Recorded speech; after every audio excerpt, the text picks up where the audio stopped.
As you have probably heard before, bees play a crucial role in our environment. Yeah, they really, really do. And of course, just keeping track of everything and making sure that we can help out all those pollinators is a very important thing for us. We got a great story right here to be able to show you. So through education and training, a Detroit initiative is working to teach people about the importance of bees, one hive at a time.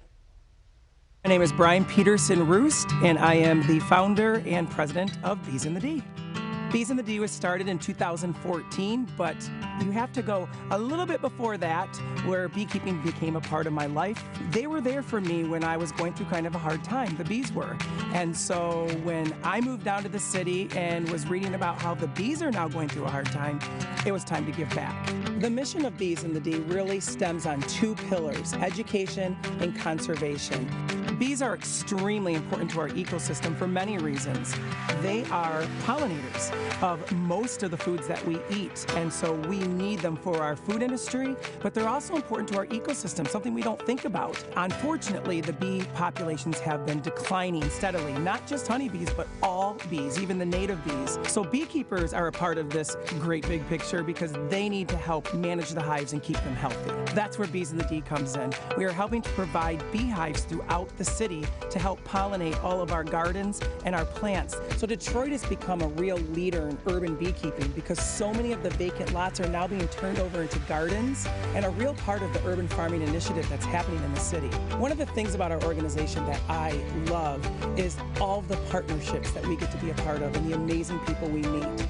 You can be extremely involved, actually suiting up and getting in the hives with us, or you could be not involved at all. We just need access to where the hives are, and Bees in the D will take care of everything. Let's continue to work together to make Detroit the best it can be.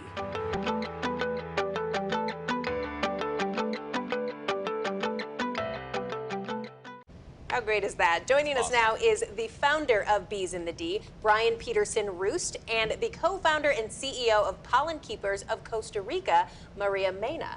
Thank you both for joining us. Thank you for having us. This is such an exciting conversation to both Ahmed and I. Passionate about all of this. Love it. Give us a little background first, though. Where did your passion for these pollinators come from? So I am an elementary school teacher, and about 15 years ago, the Garden Club of Rochester, where I teach, offered for me to go up to Beaver Island, up in Lake Michigan area, and learn about beekeeping. And I caught the bug.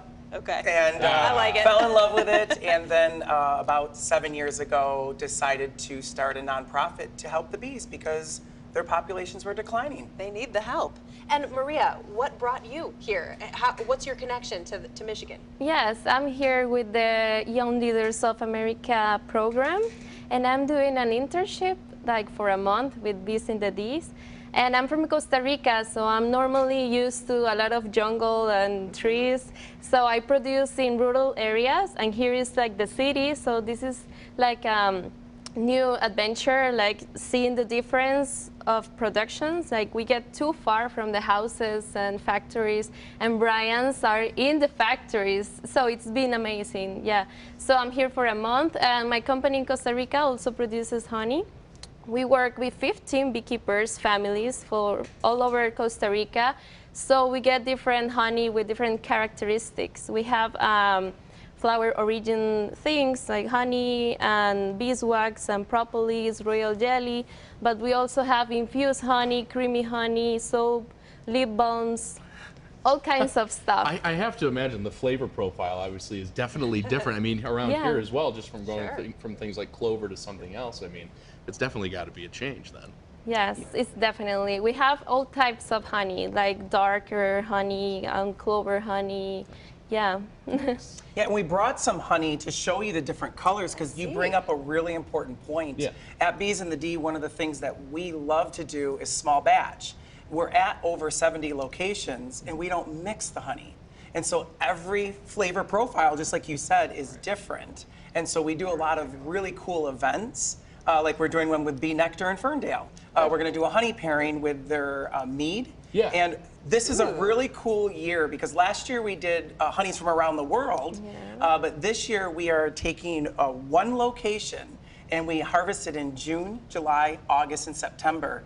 And you get to taste the flavor of each month from the same hives, and it's totally different. Wow, that sounds And it's fantastic. all about what they're foraging on. Yeah, who doesn't love honey? I was like, you got me hooked as soon as you said going in with the meat and everything. Yeah, all right, that I'm sounds sold. amazing. So I had a chance, obviously honeybees and just bees in general, right? You've got the hives that you're setting up in many different spots.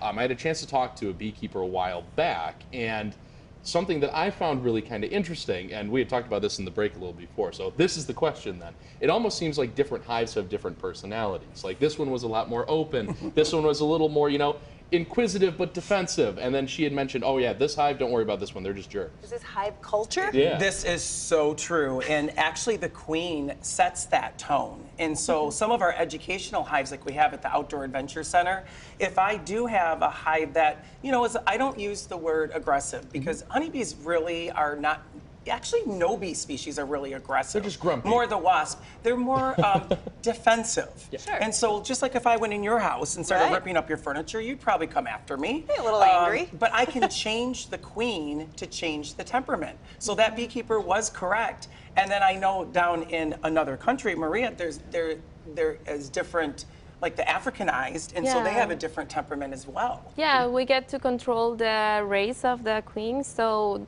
we work with really calm bees. Like people think that all over Costa Rica they're Africanized, but beekeepers are important because they keep them like calm down. Yeah.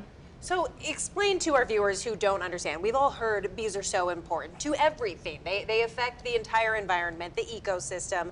What is so important about keeping these populations around?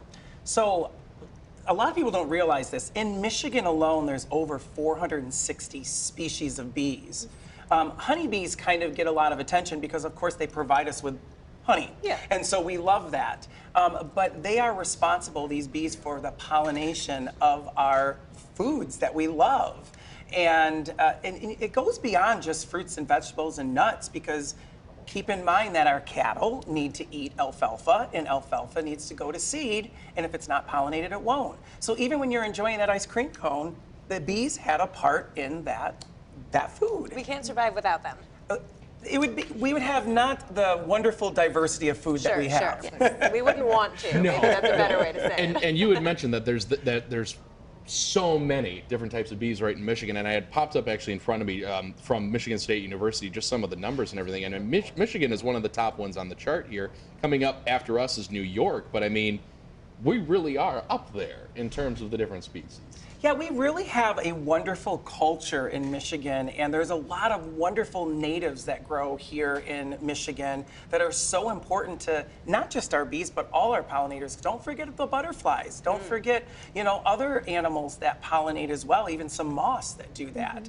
And so those native plants, they coexist. They have a symbiotic relationship. Yeah. And so I think Marilyn's going to talk a little bit later about some plants that are important for us to put in our yard to help our pollinators so they have a way station to get food. Right, and speaking of helping our pollinators, we have to discuss the trend, you may have heard of it at home, No Mow May. It's a huge deal. Yeah. A lot of debate about it. People are either passionately for it or they're angrily against it. Is this a thing in Costa Rica? Do people not mow lawns in May? Well, it's kind of a thing, yeah. So it's an international trend. What's your stance on No Mow May? We actually on our webpage have a whole article that we've written about it because it's a great narrative to talk about this. And we know from the weather, May is such an interesting month. Yeah. If we have a warm month, No Mow May is very difficult because then you've got grass that you can't even get the lawnmower through. So there's another Low Mow May, so doing less of mowing. Right. But it is a good narrative for us to have because a lot of the insects need some of that longer vegetation for sustainability of their life, and it also allows some of the plants to come to bloom that are going to be helpful. Sure. But we've had this narrative about grass for so many years, and now we're starting to rethink some of that. And so a lot of cities are starting to look at that and revisit that and say, maybe this ordinance isn't exactly the best, or we can find some middle ground for that.